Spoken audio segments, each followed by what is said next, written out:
Good afternoon, good morning, good evening, whoever you are, wherever you are. Rah! I'm just so glad to be here with you. I hope that you're well. I hope that you're irie. I hope that you're sweet. And I hope that you are just filled with the joys of life. How often, this is a really good question. How often are we actually truly filled with the joys of life? Is that even possible? There are so many, oh gosh, life-changing things that are happening in the world at the moment. And I think that finding joy for so many is a hard thing to do, finding it deep down within you. But here we are on Passion Radio Live .co.uk. You are listening to DJ LP, and I am connecting with my inner joy, and I am hoping to spread some happiness your way today. And I hear you saying, well, how can you do that when you're talking about subjects that are relating to dying, death, and grief? Oh, yeah, you're right. Hold on, let me just think about that. Yeah. Roots and culture, roots and culture.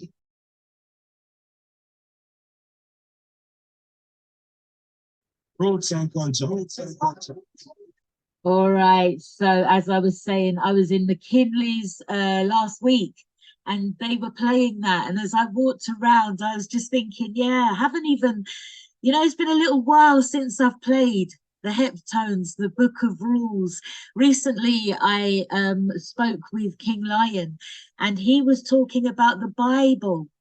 And he refers to the Bible as the, let's see now, what does he say that it is? It's the book of instructions before leaving earth.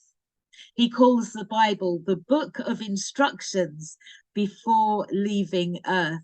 And my response to that is yes, they were instructions.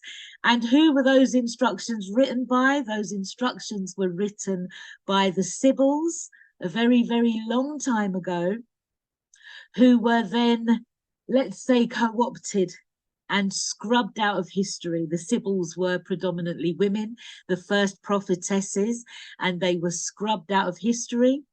And the world that we now live in became a matriarchal, patriarchal system. From that time, it became all about the men. It became about religion. It became about control, dogma, darkness. And we are now living in the age of Aquarius, which is about light and freedom and truth coming to the earth once more. So we really are living in an interesting time, and we do have a book of rules. And, what matters is how we pick, choose, and refuse the information that is in that book in order to live our lives. One thing that I've noticed is that, over the past year or so, or whenever it was that I started to actually talk on the radio, which I don't think was actually as long as a year ago, but, in the time that I've been talking on the radio, I've actually been I've been able to interview some really remarkable people from within our community. And of course, there are still more that I need to speak to. But I wanted to touch on some of the topics that seem to have come up quite strong as we've been talking about aspects of dying and death and grief. As we've been speaking within our communities, we have really touched on some things that are personal to us, that are real and true to ourselves. And, I'm not going to cover all of them today. I know that for a fact. But I wanted to talk about community. I wanted to define the word community because I find that I use the word a lot, but I know that it means different things to different people. And oftentimes when people are talking about communities, I don't know. I think that we have an expectation sometimes that everybody within a community feels the same, acts the same, and is expected to behave in the same way. From my personal perspective, a community is made up of a group of people with the same interests and physical attributes or learned behaviors. And within your community, you may be interested in the same politics, or you may be interested in the same kind of sport, or support the same teams, or maybe your interest is in business. Your interest may be in sport, but from a business perspective. Your business may be something that benefits the whole of humanity, or it might just be something that benefits you and your immediates, you know. But our communities are kind of spaces, I suppose, that are made up of people that have a common interest. That common interest could be, you know, from a historic event, something that's happened in the past that kind of now unites and brings together a group of people. And what's interesting is that we often straddle different communities. And so we find, okay, I agree with this, but I don't agree with this. And I agree with this, and I don't stand here, but I stand there, but I don't like this, and I don't like that. And I think that's what makes us all so colourful and beautiful and unique. Because at the end of the day, we are individuals. We are individuals that come together with others, and we form a community. And, you know, communities are also made up of people who don't like something. They rebuke something. They decide that they're going to act together to speak out about something. Likewise, they may be joined by a mutual love of something. Like so many people, I heard Abraham Hicks say that, you know, some people come to Earth to kick a leather ball around that's filled with air, a football, and others come to Earth just to watch somebody kick that ball around.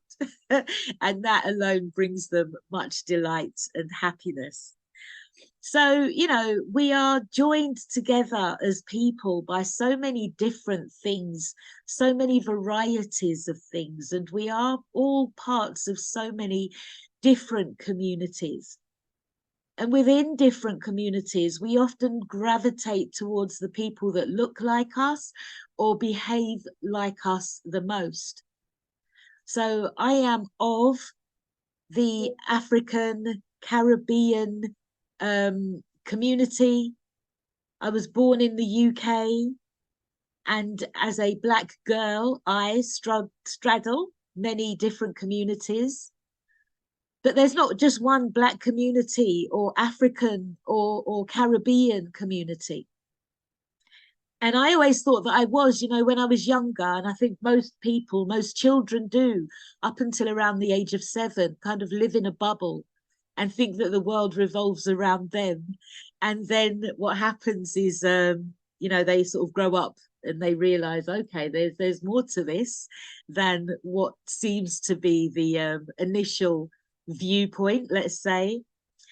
When I was younger, I thought that Africa was one sorrowful little country in the back of beyond. I had no real connection to it other than the fact that there were kids starving in Africa, and so for that reason I had to eat all my dinner. I didn't know why they were starving. I didn't know who they were. You know, when I saw their skin, I didn't feel any kind of connection to them, because I was from a different community and my experiences were very different to the visions that I was seeing. So, yeah, I couldn't communicate. I couldn't identify. I couldn't even, I suppose, picture myself in those images that I was seeing, you know.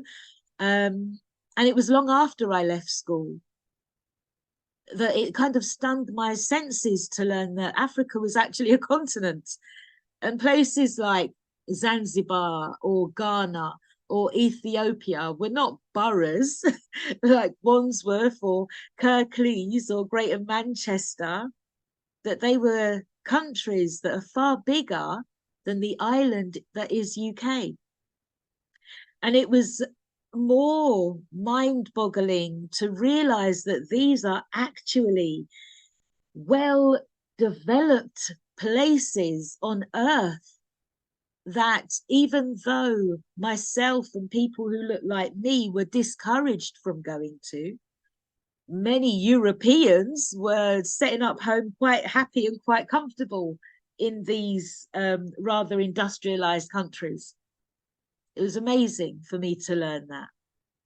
Now, I am of African, Caribbean, British born descendancy. You could say that I have black skin. I don't think I would quite agree with you there. But, you know, it seems to be a common, let's say, label that many of us quite happily sit under, the label of being black. Now, I can't speak as a representative of anybody at all, because, you know, whilst I may look like someone, and whilst people might look like me, we're all so different, you know, and I'm affected by what I see and what I hear, and, you know, other people are affected by what they see and what they hear and their learned behaviors. And so, under the kind of banner of black, there is some kind of greater community that I am part of, but then I'm also part of very smaller communities that sit under that banner. And I think it's beautiful. I really do. And, you know, I come across so many different, beautiful, weird and wonderful, fantastic people. And I like that. I like knowing that I too, because I'm very weird and I'm very wonderful. Took me a little while to figure that out. Very weird, very wonderful, very unique. And what I've realized is that I know what it is. I know what it is that combines us or binds us, those that are of African descendancy, those that are of pure African lineage. And, you know, I think I've explained before that I actually detest using the word African, the name Africa. I'm going a little bit off topic, but one of the original names for the continent is Alkebulan. Some people will say Nubia, some people will say Kemet, some people will say tapioca. I think it's tapioca. And there are so many other labels, original ancient titles that have been given to that continent. Personally, I identify with Alkebulan because she rose up inside of me in 2020. And she said, until you call me by my name, I will not rise. I will not rise. We are an energy, and we are from the continent, which is feeding the whole world. There is so much power in the earth, in the land, and we will not reap the full rewards of that land until we identify her, the divine feminine of her, by her name. So Alkebulan is what I will call her. I call her, but when I'm in public spaces, I tend to just Africa. That's a failing on my part. I hold my hands up to that. That's a failing on my part. But, you know, we who descend from that continent, we're different. Now, I've been raised all my life and told up by people that, you know, we're all the same underneath. It doesn't matter if you're black or white, we all bleed the same. There's no difference under the skin. Nobody is any better than anybody else. But society tells us, society shows us that, you know, there are social inequalities and institutions and attitudes that are racialized. And this has caused so much division that has led to a mass loss of life and a lot of pain and suffering. But I can honestly say, hand on heart, through the work that I do, which is that of, dying, death, and grief, administering comfort, support, advice, and guidance, there is a difference between the people. There is. Now, obviously, there are physical differences and psychological differences due to our experiences. But the most overlooked difference is that of the spirit. The spiritual physiology of the African descendant is something that I hadn't previously thought of. Like literally, I found myself writing a few notes about this show today that I wanted to deliver. I sometimes I will sit down and think, what am I going to talk about? And I haven't got a clue. And I just let the pen do the writing. And I happened upon the term spiritual physiology. And so I went over to YouTube, which is at present the greatest teacher in the world. And I asked YouTube, what is spiritual physiology? What is it? I knew that it wasn't psychology that I was saying. I knew that I wasn't saying, spiritual sociology or anything like that. I knew that the term that I was looking for was spiritual physiology. Spiritual physiology. So I found this video by a gentleman called Phil Sarpong, and this is what he said. So I'm going to play what he has said. What's up, guys? Welcome back to your channel. My name is Phil Sarpong.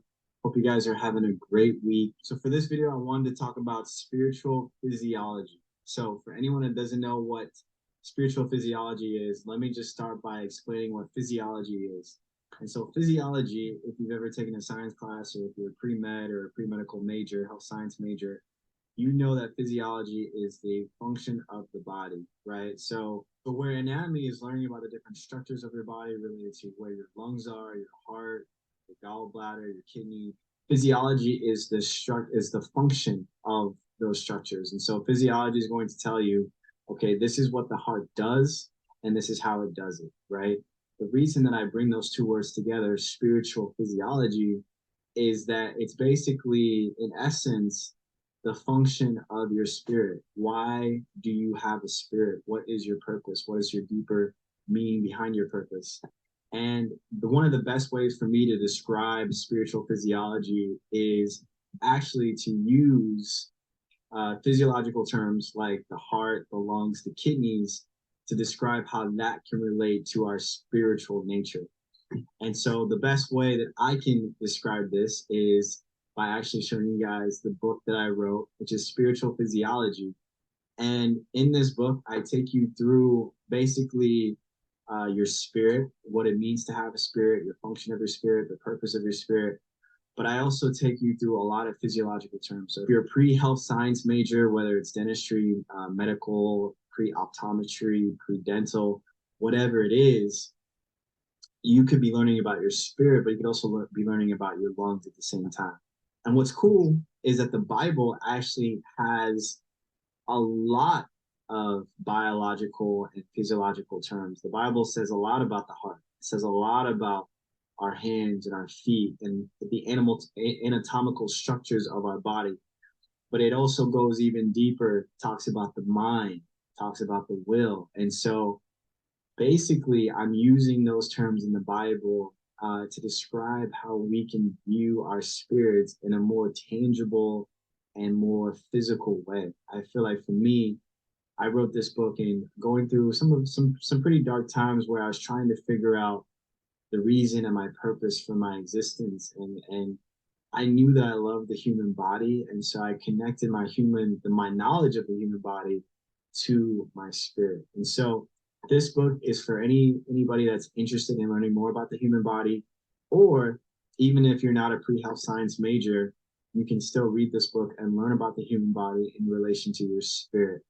And so I will drop down a link below for you guys if you guys want to check out the ebook. Ebook is free, and then you can purchase the book if you like. But this is just an open announcement because I really believe that this summer and this year, a lot of amazing things can still happen. A lot of great things can still happen. I think we can't control the external environment that's happening around us, but we can control the internal. We can get more knowledge, we can get more wisdom, we can take care of our bodies, we can take care of our minds, and ultimately we can take care of our spirits. Those are the things that we can control. And so even through chaos, even through life's craziest journeys, we can still have this internal peace and this internal mindset that we are in control of our being and ultimately our destiny. And so hope that all makes sense. If you guys have any questions, please feel free to reach out to me. Also, if you like this video, give it a thumbs up and subscribe to the channel. All right, I will see you guys in the next video. Ooh, what's up, guys? okay. Welcome back to. So he is Phil Sarpong, and you know, it's so interesting what he was saying. It's often at the darkest times that we do come across these gems, or we create, because that's what we are. We are creators. And just like everybody else, I'm on my journey. And so I was led today to spiritual physiology. And that is the title of Philip's book, Phil Sarpong, Spiritual Physiology. I have ordered mine, so you can do what you like. It's entirely up to you.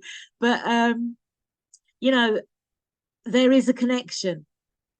There is a very big connection between our bodies and our organs. And I'm really grateful to Philip or Phil Sarpong for making that connection, you know, putting it together.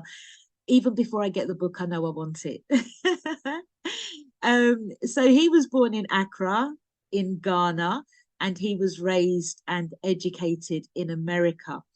And what he has to say about spiritual physiology will resonate with those who recognize that our bodies are more than what we've been led to believe they are. So where physiology talks about the organs of the body, their role and positioning in relation to the next organ, when we say spiritual physiology, then we're talking about the spirit within. And this spirit is utterly malnourished within many of us today, regardless of the communities that we affiliate with. As a people, we are vibrating so much lower than we once were. You know, they talk about the fall of mankind. I'm going to go into that another day.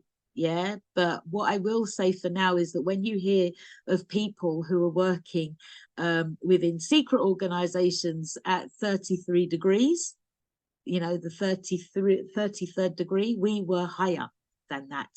And we now struggle to get up to 5D. So, you know, we've devolved as a people.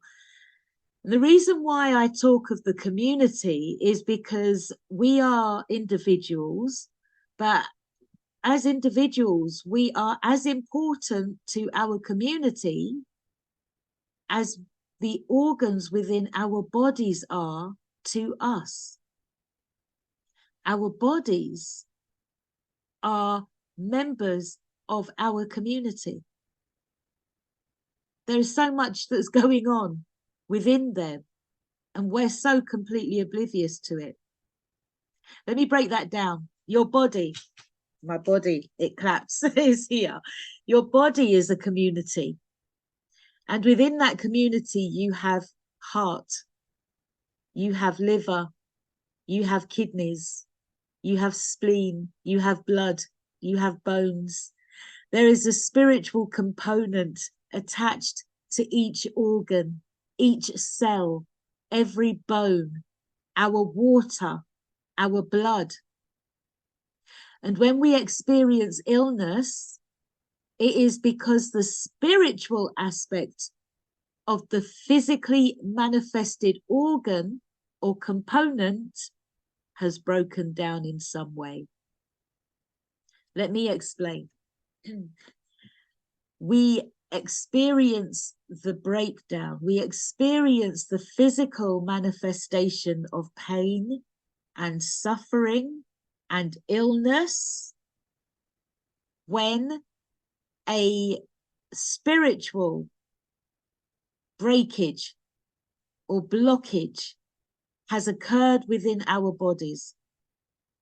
When the spiritual breaks, that's when the physical is sure to manifest, so that we can go back and fix the spiritual issue that will then inform us of how to fix the physical. That's the difference. Okay, I remember once I was speaking to a lady on Zoom. She was in Kenya, and she was saying, "Oh, I hate pain. You know, there's no point of pain." And I just gently said, there is every point, because if we didn't know that we were suffering, if we didn't know that there was an imbalance, then we wouldn't know that we needed to fix or adjust or mend something. But what we need to realize is that the breakdown happens in the spiritual before it happens in the physical. Okay? So it's no point fixing the physical, which is what happens when we trot off to the doctors and they give us a placebo to cover the injury. There you go, patch you up. You can't feel it now. You know, it'll get better. It will heal. You're fine. You can walk again. Anything that they give us is always going to be like a short-term fix. It's never going to be a permanent. You know, we're always going to be affected by that break or that blockage or that barrier or that severed aspect, because the spirit hasn't been dealt with. What was beaten out of us when the community of sold and stolen Africans was enslaved was the knowledge of nature, our bodies, and our minds. One of my dear sister friends of Nigeria explained to me that when we were taken, they literally ripped out the best part of the people, those who were teaching, healing, parenting, creating, and tending to their communities. They were using their technologies to build and empower and expand. And what was left was those who were either too old to procreate and many that were too young to procreate. And I guess that was because they wouldn't make the journey. I'm sure that, you know, if it was done again today with modern technology, they would make sure that they found a way to make money out of everybody. But I suppose in a way they did, didn't they? But yeah, I suppose it's because they couldn't make the journey. I suppose it's because they were literally just looking to use out those that they could. Physical attributes. They didn't care about any of the spiritual or emotional or psychological aspects, attributes, or personalities. They just saw money. And those who were left, think of this, those that were left could now be raised in their likeness, because those that were too old, they would die out, and those that were growing up could now be raised in the likeness of another. That explains why both there on the continent and in the Caribbean, there is a church on practically every corner, because we are now raised in a different likeness. Do think about that. I'm not going to ponder it. It's the way it is. But I'm always sure to reiterate that despite the barriers between us, despite the divisions between us, grief and death are universal. Everybody experiences grief and everybody experiences death. That's the one sure thing of life. But, you know, through my investigations of dying, death, and grief, as I've said earlier on, I solidly understand that we are all different. And although everybody on earth is experiencing a level of spiritual malnourishment, the difference of the African or the original Alkebulan individual, person, community, nation, group, tribe, tongue, is the spirituality that resides within. No one else can fully understand it, although they might try. They won't fully understand it. And it will take us a hot minute to remember who we are so that we ourselves can fully understand it. And until that day comes, many of us will be in fear of it. In fear because we might actually be more powerful than we have ever seen anybody ever be. Stick a pin in that. I want to go back to what I was saying about no other people, no other peoples being able to replicate that which we have, which is the connection to spirit that appears to have been severed. An example of our spirit being used today is that of a German man who was called Bert Hellinger. He created family constellations. Now, when I discovered this work and had the honor of sitting in on multiple circles, I was fascinated by the spiritual unfolding of our life stories that led to healing. I thought he must be some kind of truly fantastic man. Like, how did he come up with that?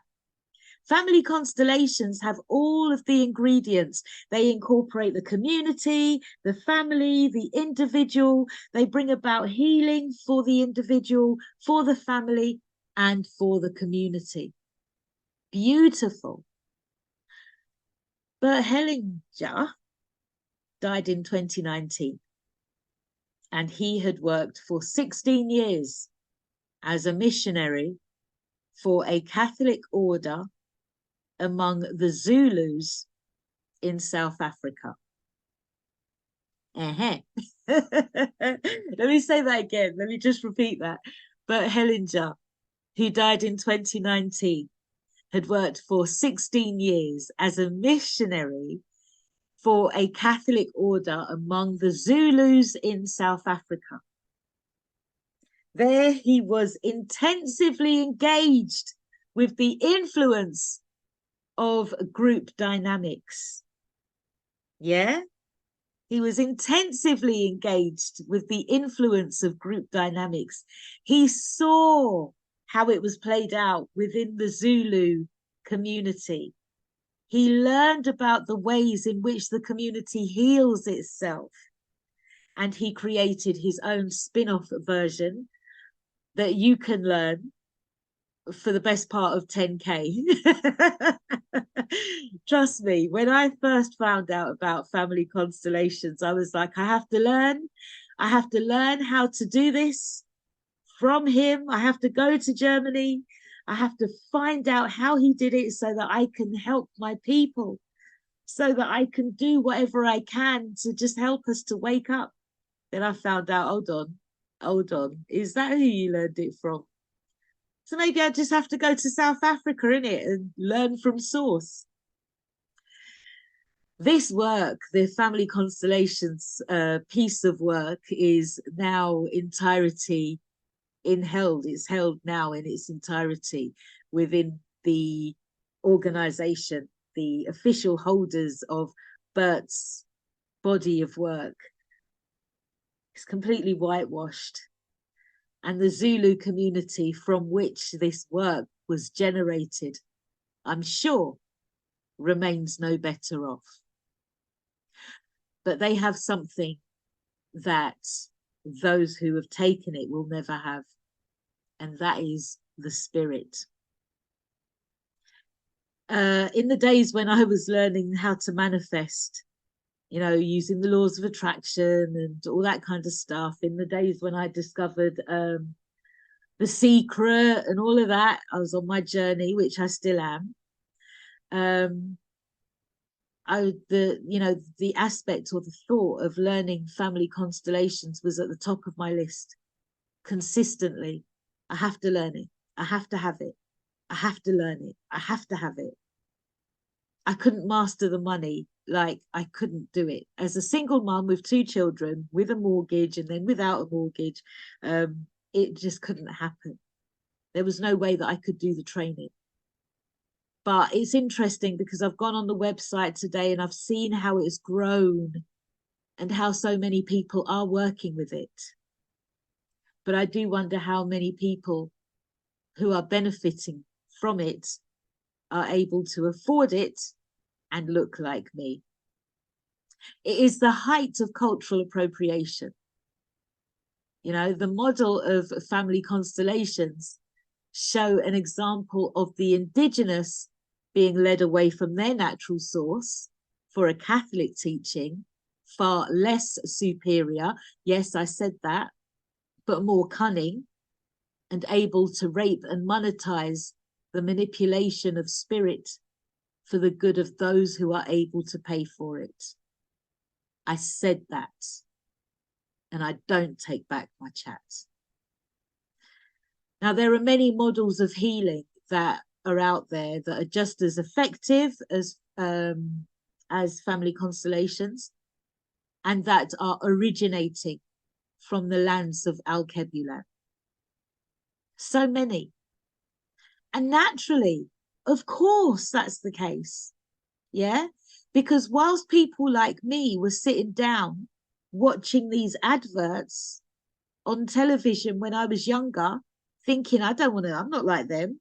I don't want to be like that. I don't want to be hungry. I'm going to eat all my dinner because I don't want to be like a starving baby in Africa. Whilst I was watching those visions and images, the Europeans, from whichever areas they were coming from, were going back to source.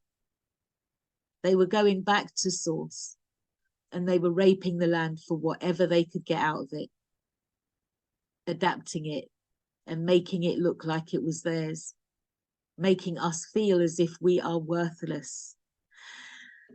Our spirit is what makes us so different. When we are together in spirit, even without the knowledge of who and what we are, we still radiate power so strong that we knock the energies of those that can't contain us. Yeah, we knock their energy.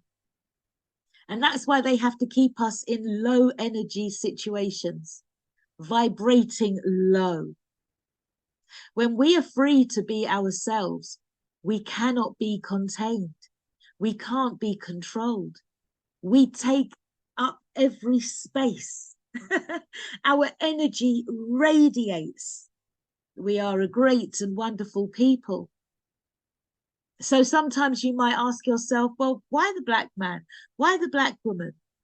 You know, why is it that they are always causing trouble? Why is it that they are always killing each other? Why is it that they're always fighting and arguing? Why is it that they're always demonized by the media and made to look so flaming awful?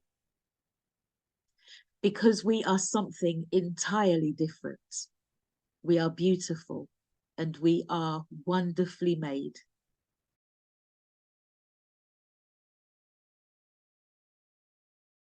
Okay, and I am back for the second hour. You are listening to DJ LP on Passion Radio. Thank you so much for still being with me, if you are. I hope I'm not talking to myself, but you know what? I would fully understand if I am. I'd fully get it, you know?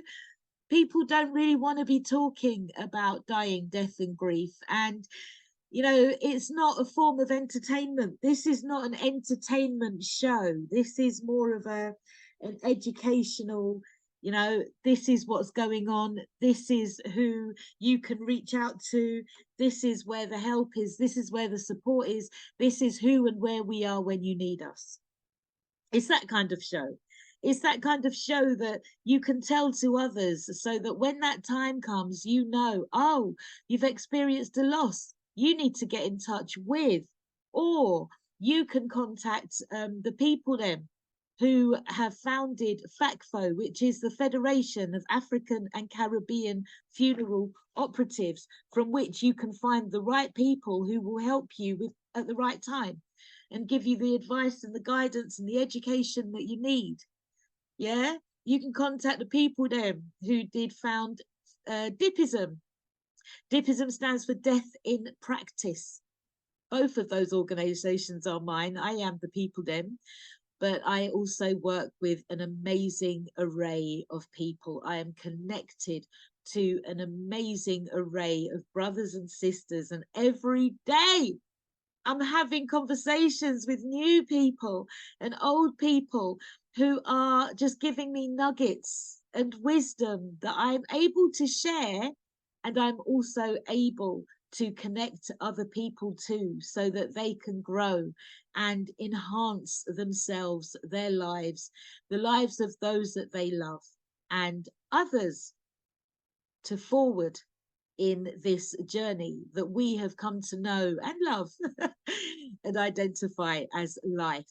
And so, yes, whilst I'm talking about dying, death, and grief, I am talking very much about life. You know, that really is where my work originates from. My ethos is to say, recognize that you are living and let's live. Let's live our lives to the fullest. And I'll say it again, and I've said it before. Benjamin Franklin said that most people die at the age of 25 and they're not buried until they're 75. I've spoken to so many people who have gotten to 75 type ages and said, I haven't lived. What's happened? I went to work, I came home, and now I'm retired, and now I am facing my end. When did I live? So many people haven't actually lived their lives. We must live our lives to the fullest. So many of our elders are passing away and they are leaving their families in a state of disarray. So many of our families fall apart once the elder passes away, once they lay their body aside without doing the work, that spiritual work of addressing their imbalances. Okay, let's go deeper. Let's look at this, because in the first hour, I was saying that a lot of our ailments, all of our ailments, originate from a breakage within our spiritual line. Our spirit experiences a disruption of some sort that then manifests in the physical. That's how we get sick. Now, when we trot off to the doctors to be medicated for these ailments, and when they do, you have all the side effects from the chemicals that they have now pumped into your body. And when they're doing that, they are wholeheartedly believing, those that are administering, they're wholeheartedly believing that they're fixing the problem. But what they're doing is they're literally just putting a placebo in place so that you can get up and go back to work and function as normal and keep the system going. They are not administering to the spiritual cause of the sickness, which is going to continue to manifest because it's not been healed. And so it is for that purpose that we really do need to be looking at our spiritual healers within our communities. Yes, those that we have been taught to fear, because they are the ones that actually have the solution to our ailments. It's not the modern day healers, doctors, nurses within the NHS or some such organizations. Gates Foundations, World Health Organizations, them kind of people, they can't heal us because we are spirit beings. And we only experience sickness when there is a breakage or a blockage or a severing of our spiritual selves. It's deep, but it's real. And we don't have time to mess about anymore, you know? So what I will also say is that if you are a spiritual healer, if you feel that within your DNA, if you know that you have come to earth to help your brothers and sisters, but are put off by terms such as obia or voodoo or even spiritual healing, you know, please do have a word with yourself. Embrace yourself, because you are beautiful and you are necessary.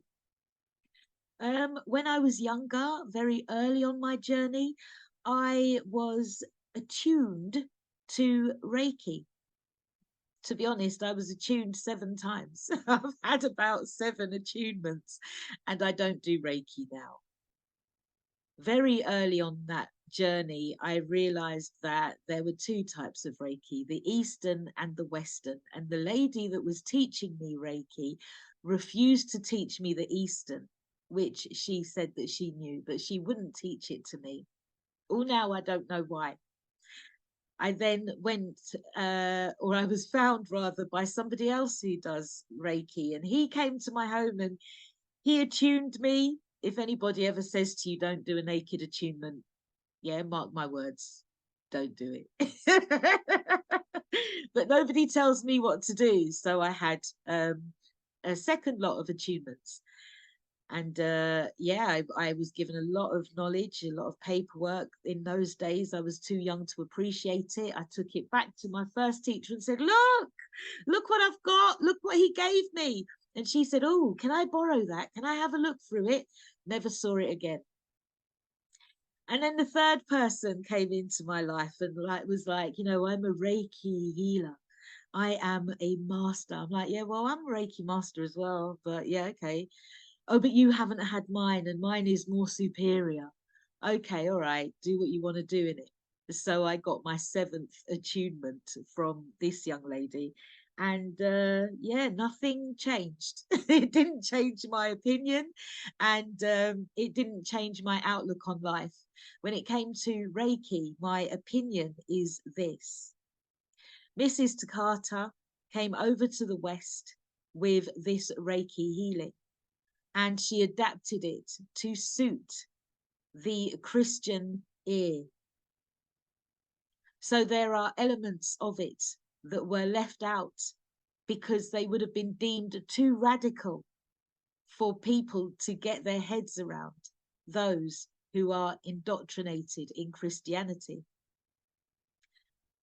But then when we actually look back on Reiki, I have found that it is actually spoken of in the Egyptian Book of the Dead. Even though it was, let's say, re-picked up in Japan, like so many of our teachings that are westernized today, that are put out there in the public sphere, like yoga and all the rest, too many to mention, they all originate with us. And naturally, because we are the eldest people on earth, it is fact.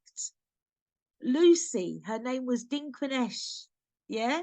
Originally, she is the first woman that is identified on earth. She's a Black woman. So, you know, we have so much to learn about ourselves, and that which strikes fear into our hearts and minds, we really do have to sit down and look at properly. Because the advantage that we have over people of other nations and backgrounds and tribes and tongues is that it's not head knowledge. This is in our DNA. We carry this. This is our spirit. This is what gives us our soul. This is what gives us our freedom and our way forward. Once we connect with ourselves without fear, we are unstoppable. And, you know, it's not that I dislike people of other backgrounds. I don't really care, to be honest. But I love myself and I love people who look like me. And when I am surrounded by people who look like me in a space where we all are, I feel invigorated. I feel encouraged. I feel like I am filled up. When you feel like you're refreshed, it's like when you've had a full glass of water on a really hot day and you're like, okay, I can carry on. That's how I feel. I don't really get that feeling from other people, you know? And it's not just the people that I'm associating with. It's not a matter of saying, yeah, okay, from the time your skin is black, you are automatically great and wonderful, because you're not. Not all skin folk are kinfolk. As I said in the first hour, we are all from different communities, completely different walks of life, completely different experiences, different teachings, different programmings. We're not all the same. We don't all like each other. We will not all like each other. But that's natural. That's nature. And conflict is necessary. That's one thing that I learned recently in some reading that I've been doing. The book isn't down here, so I can't quote from it. But conflict is necessary and we don't like it. It don't feel nice. Obviously, we want everybody to like us. We want everyone to get along. We want everybody to just be irie and sweet and niceness. But the truth is that we need friction. We need conflict. We need the darkness and we need the light. Because when we have the darkness, then we can appreciate the light. And when we have the light, we can actually see times of darkness, identify them, and walk through them with our heads held high. You see, we often don't. Nowadays, if we're going through tough times, if we're going through times of darkness and misery, we'll just kind of slope away quietly and just bury our heads in the sand. I'm guilty of it. I do it. I go quiet. I do. We do. You know, nobody wants to hear about our misery, do they? Not really. It's within our misery that we grow. It's within our darkness that we get to see who's around us, what matters, what we're doing, where we're going, who we are. So I think you could say that maybe we've been given this time to figure out who we are and to reassess ourselves and to evaluate. But what are we actually doing with this time? Are we being drawn in to the stories, the narratives that are being fed out by a media that is not for us, doesn't look like us, and is quick to demonize us? Is that where our attention is? Is our attention on being drawn outside, to music, to entertainment, to other people's lives and what's going on and, how terrible they're behaving? Oftentimes we are looking at everybody else and everything else before we actually stop to look at ourselves. I was thinking about somebody this morning and I was thinking I really should contact him because I haven't sort of said hi and checked in well over a year. Well, it's probably about 3 years, to be honest. And I got some news via the grapevine. And I was like, well, why have I been quiet? I've been quiet because I've been on my journey. Sometimes people don't like it when you go quiet, but sometimes you have to do for yourself. And other people often get nervous when you go quiet because they don't know what you're doing. They don't know where you are. They can't influence your decisions. Now, I'm not saying that that's the case of the person that I was talking about before, but sometimes we just have to be aware of who is around us, who's close to us, who is breathing in our air, And when we speak of our wants and our desires for the future, who is listening? And do our wants and needs and our wishes and desires manifest in the way that we want them to? It's deep. It's deep. Thoughts create situations and events and distractions.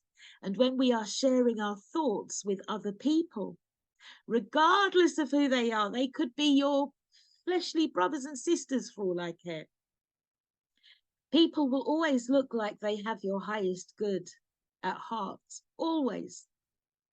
But at the end of the day, you came here to live your life and you have to do so your way. So that was a rant. That was a rant that's kind of come up and needed to be said. And as I said in the first hour, I don't take back my chat. I'm not doing it because I came here to live Laura, and I live Laura perfectly. I can always improve on Laura, you know, she is a work in progress, but as far as I see it, she ain't doing too bad. She just needs to stop apologizing as much as she does. That whole thing about being unapologetic, I need to work on that. But, you know, I can only do Laura. And when I stifle her, I rape myself. When I go against her and I find myself doing things for other people that I really, you know, ought not to be doing because I've got stuff that I should be doing for myself, that's when I damage myself. And why do I do that? Oh, because I want to be liked, because I want to fit in, because I want to be within the community, because I want to be seen as an active member of the community. At the end of the day, there is no community without you, whatever little or much you do. So there you go. Rant over. I wanted to discuss actually, you know, people, the types of people that I've managed to identify on this journey of dying, death, and grief. I've noticed that there are probably about 4 different types of people who go through the grieving process. I mean, we all go through the grieving process, yeah? Obviously, I don't know the stats of, you know, who becomes what, but let me share this with you. I have found that when you experience the loss of a loved one, you tend to fall into one of 4 categories: the activist, the philosopher, the helper, and the person who wants to bury their head in the sand. The deniers, I suppose. And there's nothing wrong with any of those titles. And you can find that it's actually a journey that you move through within yourself that actually completes your grief journey. You know, when it comes to activists, you might have somebody who has passed away, laid their body aside through the door that is cancer or diabetes or blood pressure or AIDS or I don't know, ailments, COVID. They're all doors. They are all doors through which we are able to lay our body aside in order to free the spirit so that it can go on and have another experience. This weekend, I found myself calling it a graduation. And what do you do when somebody graduates? You celebrate. But I understand and I overstand that that is probably a bit too much to take in. So we'll just park that for another day. But an activist griever is somebody who says, you know what, I'm not having it. We need to, you know, raise more money. We need to go out and march. We need to make sure that this never happens again. If somebody is shot or stabbed or killed in a domestic case or at the hands of the police or the authorities or at the hands of, I don't know, in the school gates, yeah, there will always be like an outpouring But then there will always be somebody who's saying, now, how do we stop this from happening again? When there are wars in different countries, when there is famine and there's pestilence and there's crimes beyond compare, there are people who will be like, okay, what are we going to do to make sure that we don't let this happen again?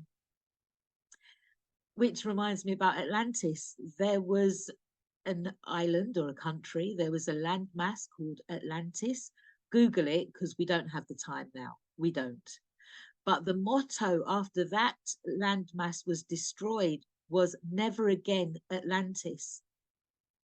And those who were on Atlantis at that time, who embodied spiritual gifts and abilities, swore that the mistreatment and the abuse that took place, I'm talking about the abuse of power, the abuse of spirit that caused the collapse of that landmass, the people that survived it said, never again will it ever happen. Never again, Atlantis. That's activism. I'm going to correct my behavior so that that never happens again. And I want you to correct your behavior so that that never happens again. That is activism in a form. Okay, so there are many people that become activist grievers. And then there are the philosophers. Well, why did it happen? What made it happen? What did I do? What didn't I do? What did the person do? What didn't they do? What is death? Who am I? Why am I here? Why did we come to Earth? What is my purpose? What do I do now? Where am I going? What's it all about, Alfie? Why? The philosophers will have the questions and they will seek the answers. And oftentimes they will find themselves being drawn into spiritual paradigms for answers to the questions that they need to know. The meaning of life and the meaning of death. And there are people who are philosophers and, they hark back to oftentimes Greek philosophers, who apparently had all of the wisdom and all of the knowledge, the Aristotles and is it Nietzsche's of this world? It's through such people that you have people like, what's his name now? The man who is like the godfather of healing and psychology. Can't remember his name because he infuriates me, even though he's long dead. These people who are great and wonderful, but the credit never goes to those who they actually got their knowledge from, because the knowledge of the Greeks did not originate with the Greeks. They make no secret of it. They were in Ethiopia. They were in our libraries, the libraries of Timbuktu, which they destroyed. The Sibyls, again, I've mentioned them in the first hour, and one of these days I'll do a whole show about the Sibyls to explain who they are. They are the original prophetesses who had the true history, the true knowledge, the true wisdom. They were the women of Al-Kebulan. And it is from them that Christianity was derived and overtaken by man.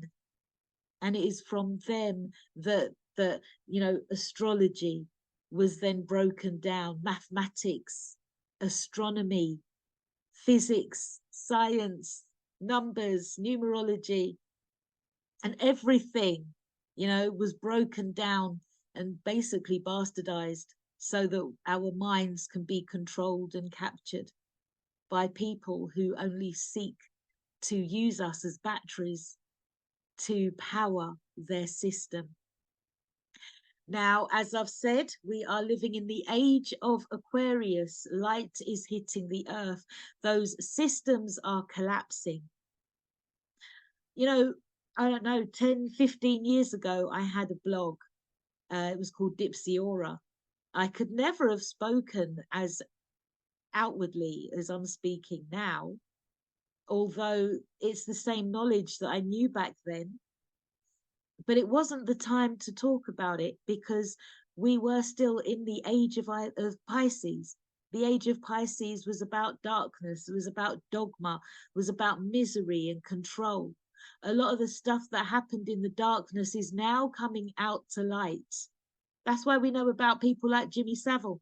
Yeah, that's why. Yeah, that's why everything that Russell Brand was doing was entertainment in the Piscean era. And now he is in the age of Aquarius and appears to have turned over a leaf. But now everybody's like, well, I don't like that leaf. So I'm going to drag you down for what you did in the Piscean era. Crazy. I often say that I wish that I had been born at a time when people were going to blues and rubbing up against walls and just, yeah, having a nice time at dances.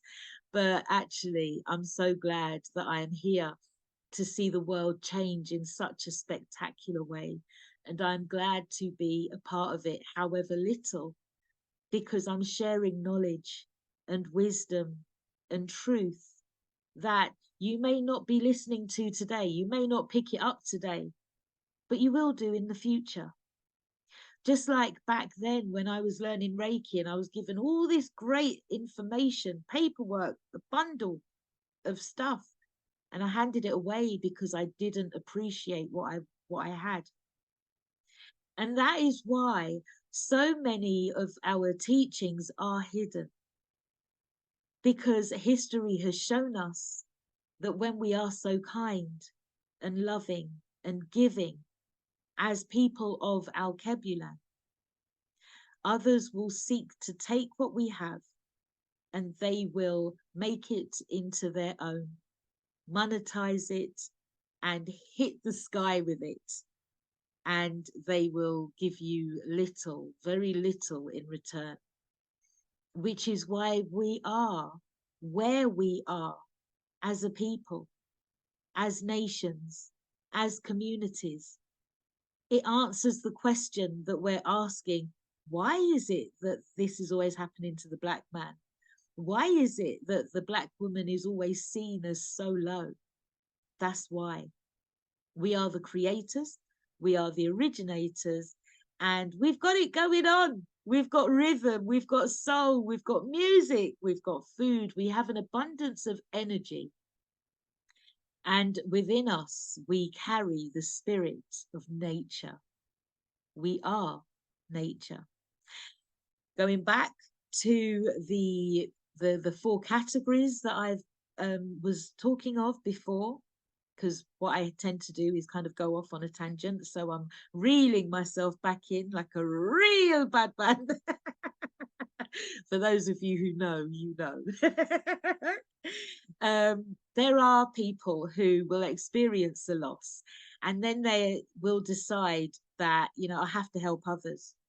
I helped my loved one. I'm going to have to help others. I understand what's happening and I need to be of service. So what I'm finding a lot nowadays is that as I am encountering more and more people who are experiencing the loss of a loved one, they're now turning around and saying, how can I have done that better? Yeah. How can I help others? How can I ensure that nobody has to, you know, within my vicinity, go through that again? If that means then that they do your shopping or they visit you at hospital or they now start working at a hospice just to be of service. There are people within our communities who are service incarnations. They've come to earth to serve. Oftentimes, unfortunately, we are serving from an empty pocket and we leave ourselves depleted. And we are giving from our nothing, but we give our all. And we really put our hearts into genuinely providing for others, even if it turns out that they actually have more than us, because we genuinely care. So those are the ones that help others. We've got the ones who are the philosophers: why, how, who, where, what, when. And then we've got those activists who say, never again, that's not happening over my dead body. I'm going to go out and. And then we have those that want to just bury their heads in the sand. And these people are often looked down upon like they're in the wrong. They're not. They're not. They're to be loved. They are to be nurtured.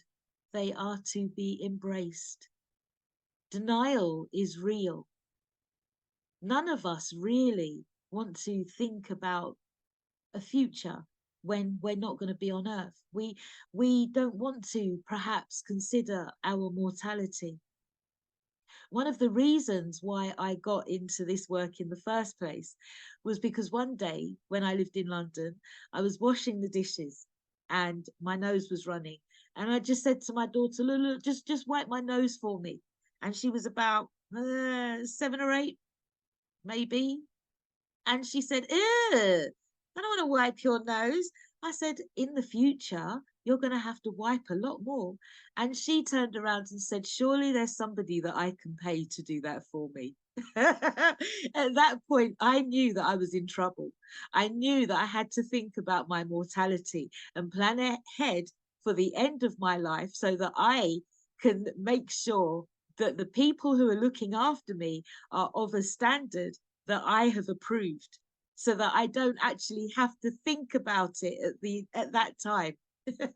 And so part of the work I've done in creating Tapestries of Grief and My Life's Tapestry is to help other people to plan their journey, so that when that time comes and they cannot speak for themselves, their loved ones can go to the doctors and the nurses and say, this is what mum would have wanted. This is what care she expected. These are what her favorite flowers were. This is what her favorite music was. This is what we're going to play at her homegoing service. This is how we're going to honor her. Likewise, that book, My Life's Tapestry, is a gift for the future generations who can then turn around and say, grandma did this. Great grandma went to this school. Great great grandma was a revolutionary, or granddad, or whoever it may be, mum, dad even. You know, we really do need to be thinking ahead about our end of life journey, because our lives are a gift. And it's so disappointing when you hear that somebody has come to the end of their lives and they have done so in emotional, mental, spiritual, and physical pain, because they did not address the spiritual breakages and blockages and severances, because they were too scared of the work.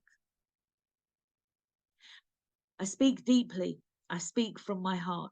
And in this hour, I didn't actually prepare what I was going to say. So all of this is like, what's the word I'm looking for? Freestyle. I'm freestyling. On the piece of paper in front of me, the only thing that I have scribbled is grievers, activists, philosophers, bury heads, help others. But, you know, we're living in a time of change. We're living in a time where we are seeing change manifest throughout the earth. And that is because you cannot stop nature. The true time has come now for light to be spread on the earth. And so we find ourselves in the age of Aquarius. This is a time of communication. It's a time of connecting. It's a time of knowledge and wisdom hitting the earth. And it's doing so through the people that walk on the surface. Yeah, I mean, we can go into Agartha and we can talk about what's going on in Middle Earth. And then there are some people who say that Earth is flat. All of that. And then we have also the notions of the wheel, and we have the notions of those that are, let's say, identified as UFOs. There is so much more to our existence than we are aware of. There is an underworld. There is a beautiful underworld. There is a king and a queen and a ruler of the underworld. This is knowledge again for the future. And there are other worlds. There are worlds that our loved ones find themselves in once they have laid their bodies aside. This is our true nature. This is the spirit of us. This is the knowledge that we carry within us. Regardless of what color you are, regardless of who you are and where you're from, your body knows what to do. Your body knows how to die. Your body knows how to decompose, deconstruct itself when your spirit has left it. Which is why I say that death doesn't really exist, because the body goes on to do its natural process, yeah, to take itself apart in the way that it does, to decompose, to deconfigure itself, is natural once we have laid the body aside. The spirit continues. Maybe it stays here. Maybe it goes to other worlds. Maybe it goes to the underworld. For all we know, maybe there is a heaven and a hell. Yeah? But what I do know is that we can still connect with our lost loved ones because they're not lost at all. Death is a notion that we have been fed that is incorrect. This graduation is a beautiful experience. It doesn't look pretty, but growth isn't pretty. You know, we have growing pains. Giving birth isn't a pretty thing. It doesn't look pretty, but when you're getting that baby out, all that matters is that it comes out alive and well. And you will go through those ugly stages to get that baby out live and well. You know, it's the darkness and the light. It's the rough with the smooth. It's the give and the take. It's the life and the death, the yes and the no. So if you want to bury your head in the sand, go ahead. There will be a time when you lift your head up and you say, where have I been? It's grief. Yeah? Okay. All right, I've been through that period. That was painful. That was dark. That was lonely. Wow, where are my friends? Where are the people that I thought would always be with me at that time? Where are those that said that they would be with me? I haven't spoken to blah blah in 3 years. Maybe I should give him a call and say, hey, it's all good. Life is a journey, and my work is very much about life's journey, so that when we do get to the end of this journey, we can be of a vibration that allows us to have a better death experience with minimal pain, with a sense of anticipation in our hearts for what comes next, knowing that we have done the work that we came to do, knowing that where we are going is somewhere that is fitting of the life that we've had, what we've learned, the experiences and the work that we've done. That's all. That's literally it. Let's live our lives to the fullest so that we can die to the fullest. And if dying to the fullest in this lifetime means living to the fullest in the next existence, then so be it. Let's celebrate that, because the journey doesn't end. You know, you are likely to have had thousands and thousands of lifetimes. You are likely to have had thousands and thousands of lifetimes.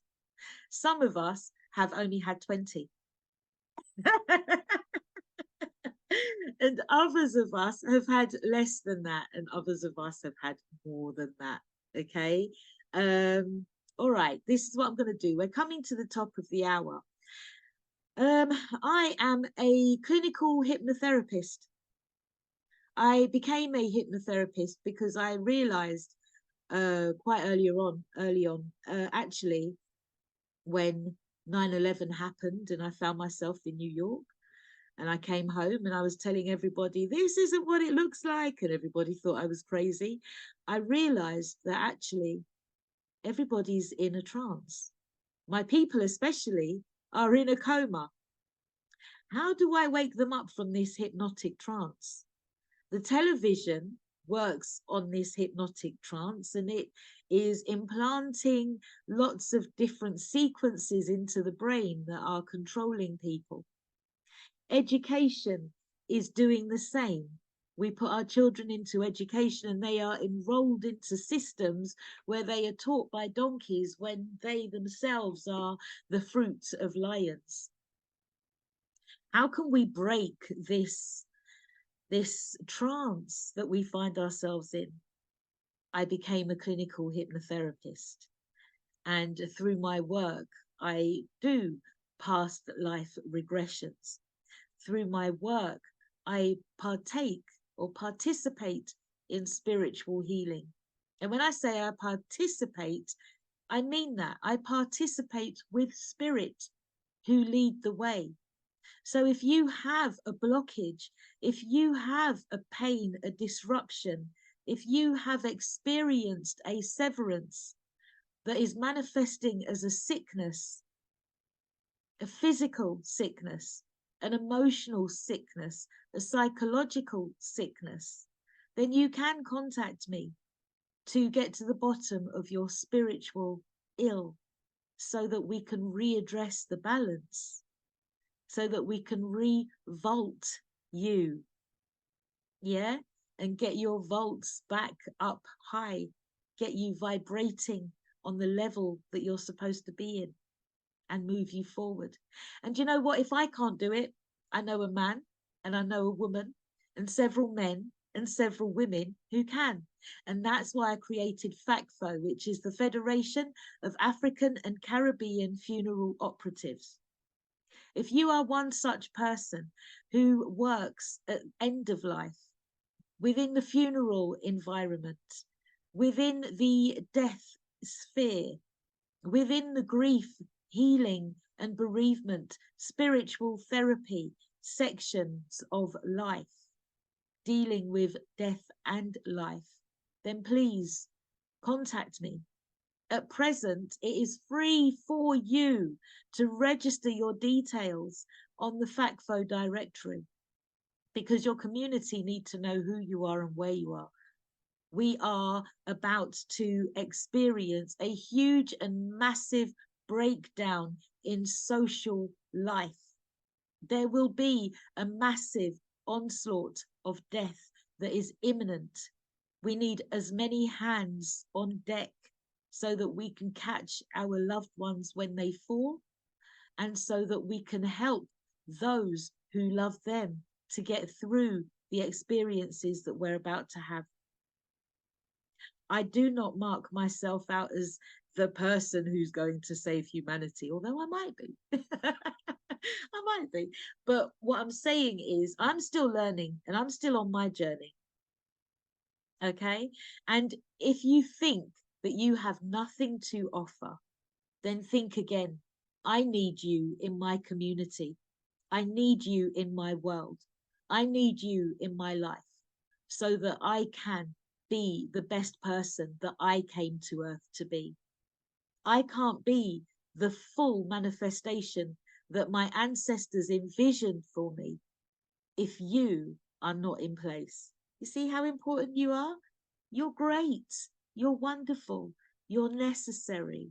And so on that note, I am going to play Lost Africans by Samurai I, Samori I, as I had intended in the first hour. I thank you. I appreciate you. One love. Mwah.